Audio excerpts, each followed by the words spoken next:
This is Audible.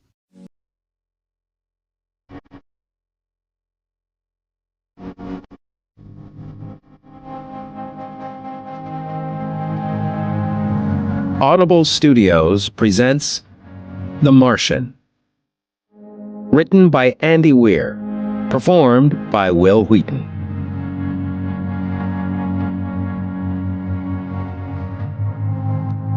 Chapter 1. Log Entry.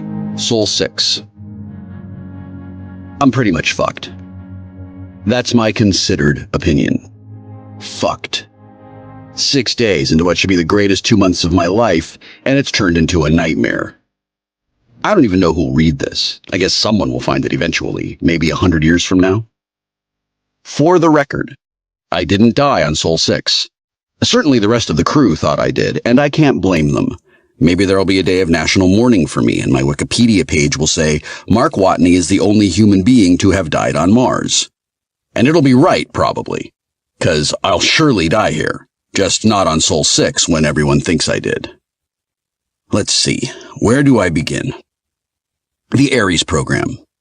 Mankind reaching out to Mars to send people to another planet for the very first time and expand the horizons of humanity, blah, blah, blah. The Ares 1 crew did their thing and came back heroes. They got the parades and fame and love of the world. Ares 2 did the same thing in a different location on Mars.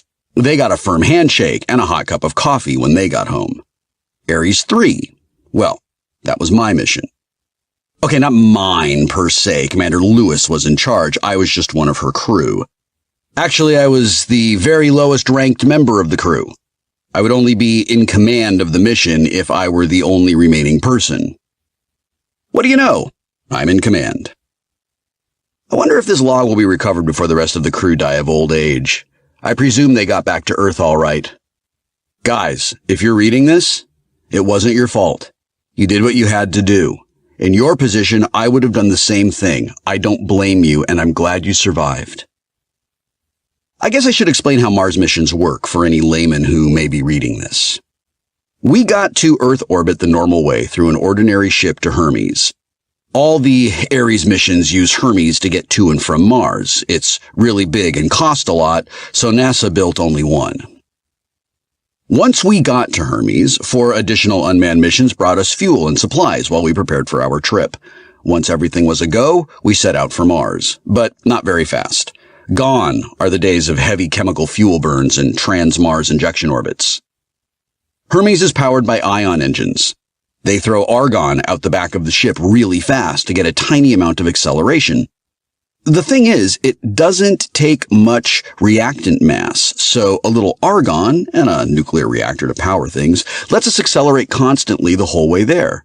You'd be amazed at how fast you can get going with a tiny acceleration over a long time. I could regale you with tales of how we had great fun on the trip, but I won't. I don't feel like reliving it right now. Suffice it to say, we got to Mars 124 days later without strangling each other. From there, we took the MDV, Mars Descent Vehicle, to the surface. The MDV is basically a big can with some light thrusters and parachutes attached. Its sole purpose is to get 6 humans from Mars orbit to the surface without killing any of them. And now we come to the real trick of Mars exploration, having all of our shit there in advance. A total of 14 unmanned missions deposited everything we would need for surface operations. They tried their best to land all the supply vessels in the same general area and did a reasonably good job. Supplies aren't nearly so fragile as humans and can hit the ground really hard, but they tend to bounce around a lot. Naturally, they didn't send us to Mars until they'd confirmed that all the supplies had made it to the surface and their containers weren't breached. Start to finish, including supply missions, a Mars mission takes about 3 years. In fact, there were Ares 3 supplies en route to Mars while the Ares 2 crew were on their way home. The most important piece of the advanced supplies, of course, was the MAV, the Mars Ascent Vehicle. That was how we would get back to Hermes after surface operations were complete. The MAV was soft-landed, as opposed to the balloon bounce fest the other supplies had. Of course, it was in constant communication with Houston, and if there had been any problems with it, we would have passed by Mars and gone home without ever landing. The MAV is pretty cool. Turns out, through a neat set of chemical reactions with the Martian atmosphere, for every kilogram of hydrogen you bring to Mars,